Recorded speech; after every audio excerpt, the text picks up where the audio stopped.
Hi everyone, continuing on with a sandwich concept. I'm going to make grilled cheese today, and I like mayonnaise on my grilled cheese, and I will use sharp cheddar, tomato, onion. I will cook it in oil and ghee and sprinkle a little salt on it as I assemble it. The mayonnaise is on.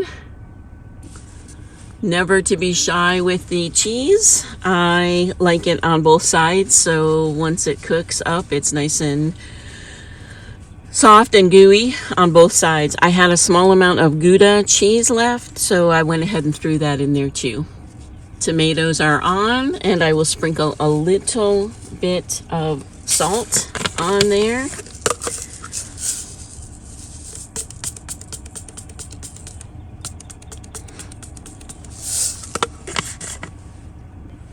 And my lovely friends, the onions,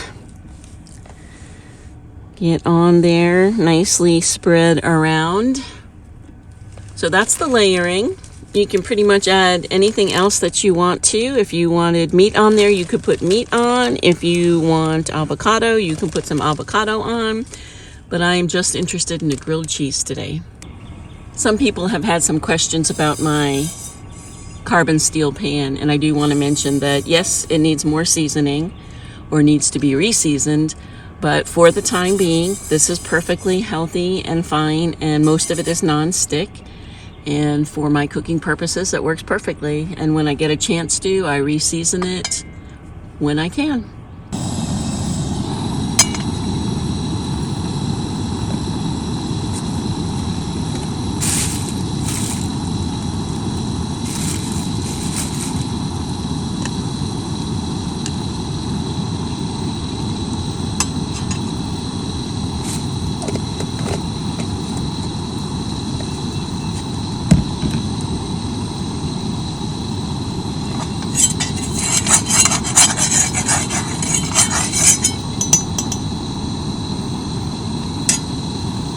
I think I have quite a bit enough of ghee on here that I will just start with that, and I'll add oil as it cooks and put that on if I need it.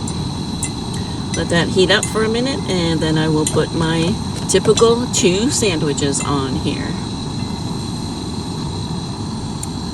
It is pretty high temperature. I will end up turning it down a little bit, but we're gonna get going.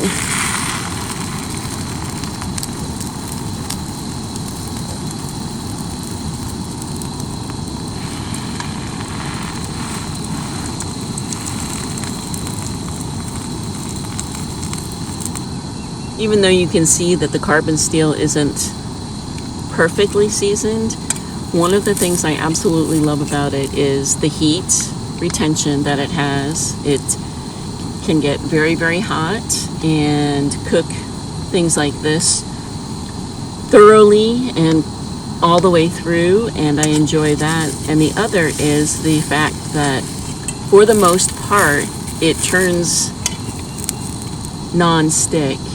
And when it is seasoned perfectly, it's 100% non-stick. I'm getting ready to turn it, and you can see that I put some oil on it, so I'm gonna flip it in just a second and we'll see how it works.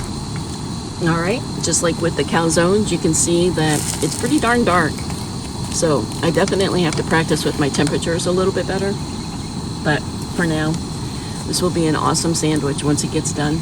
I'll show you the finished product. So I would say that my mistake with this is just trying to go a little bit too fast with it, and it got a little bit darker than I wanted it to. Even with it being dark, it still turned out perfect. I've got cheese on both sides of my sandwich, all my ingredients in there, and it is nice and gooey. We're gonna go in for the taste test. Come on. All right. Even with the darker crust, that's a 10 out of 10. Yum.